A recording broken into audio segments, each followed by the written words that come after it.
The 1980s were awesome. MC Hammer, slap bracelets, the Walkman, mixtapes, Rubik's Cubes, John Hughes, Michael Jackson, and who could forget the infamous Madonna.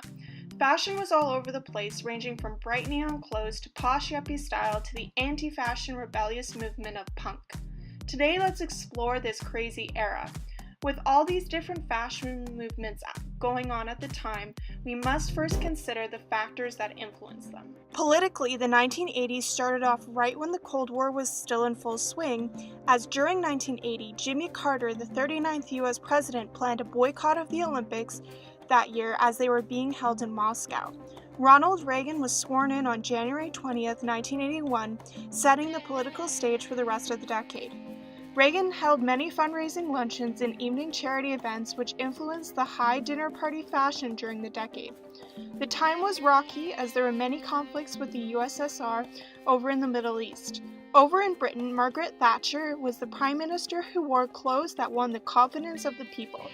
The Olympics in LA in 1984 were boycotted by the Soviet Union.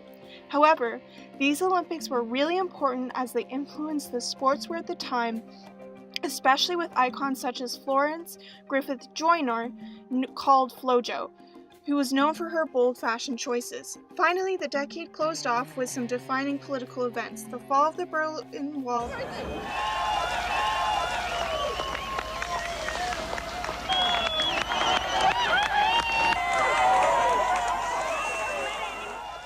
and the protest of Tiananmen Square in Beijing.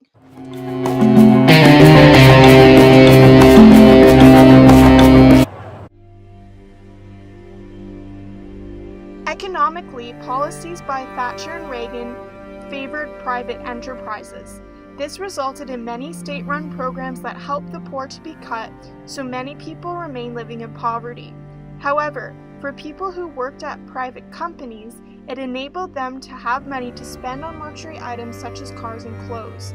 These people became known as yuppies, young, upwardly moving professionals. Epidemiologically, the AIDS crisis was happening. This caused many fashion industry professionals to die. Household names of many notable designers were lost. For example, Chester Weinberg, who everyone knew, died of AIDS on April 24, 1985. His death went ignored, and as a result, he was almost completely erased from the fashion history books. Socially, there were many celebrities and supermodels that influenced fashion. Notable women who influenced fashion included the likes of Grace Jones, the Jamaican-American fashion model who challenged traditional femininity, Madonna with her eccentric outfits, Molly Ringwald, the queen of teen movies, and of course, Princess Diana, who defined women's yuppie fashion.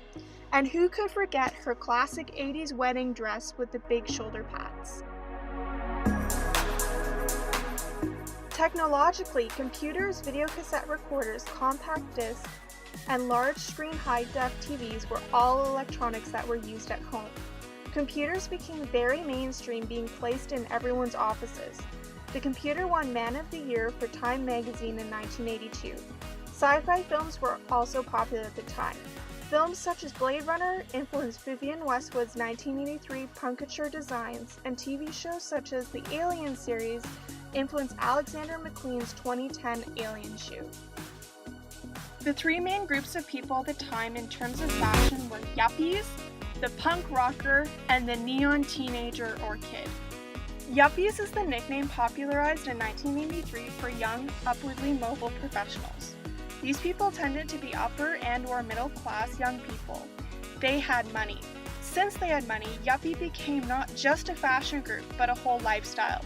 It is important to show off that you had money by buying fancy cars and having a beautiful home. At the time, hard work and individual responsibility were values young people held and respected. To show these values off when someone had success, young executives wore well-tailored suits. Typically, a suit would be a double-breasted jacket with front pleated trousers. For female yuppies, they wore a jacket with a below-the-knee-length narrow skirt. For both sexes, wide shoulders were emphasized on suits with big shoulder pads. At fancy events, male yuppies wore dinner jackets or tuxedos, and women wore big fancy dresses that were pastel and had big shoulder pads or ruffles.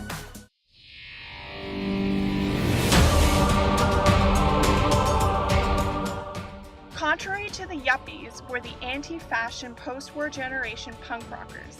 They were fighting oppression and having the freedom to rebel. In Britain, due to the social issues at the time, it became more of a way of life. Clothing for this trend started off by being handmade by the wearer, but Vivienne Westwood and the Sex Pistols adopted this look. To show everyone their individual style, men wore mohawks, tight jeans that were ripped, and t-shirts with embellished slogans such as the Circle A, which was the symbol or brand for punkers. Punk women wore fishnet stockings. Both sexes wore plaid or tartan trousers, combat boots, studded belts, chains, leather bands, and jackets that had painted logos, studs, and icon buttons.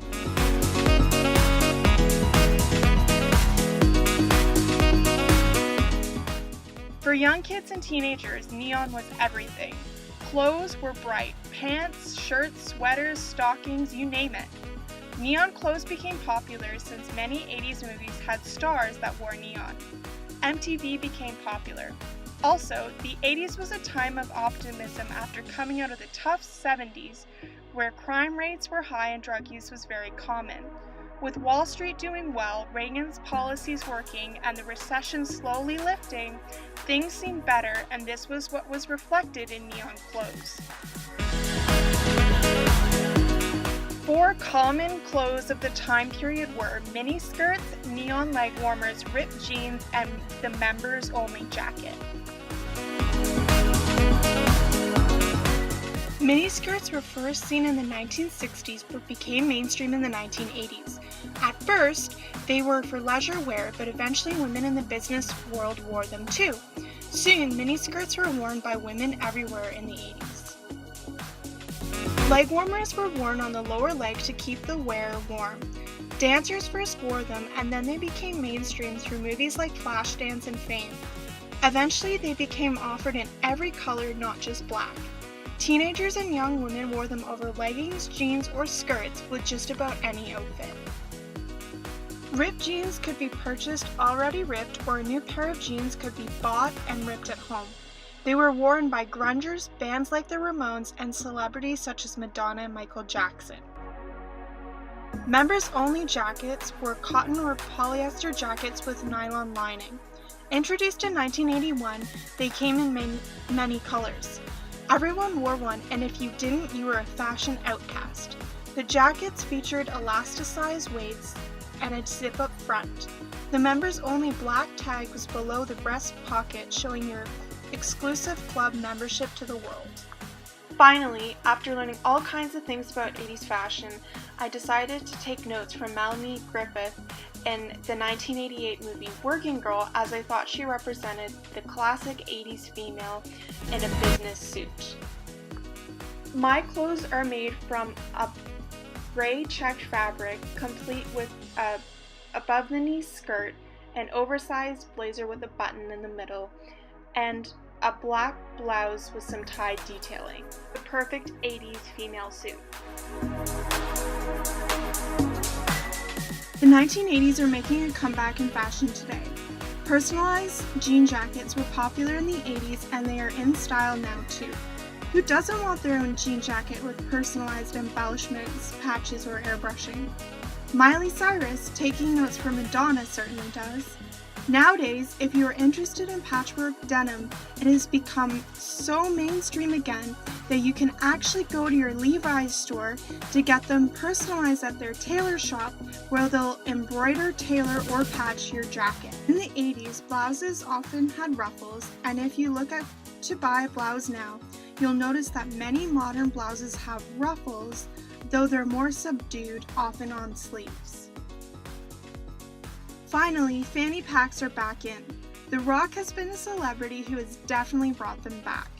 Extremely popular in the 80s, these little packs have made a resurgence with millennials who go to music festivals such as Coachella.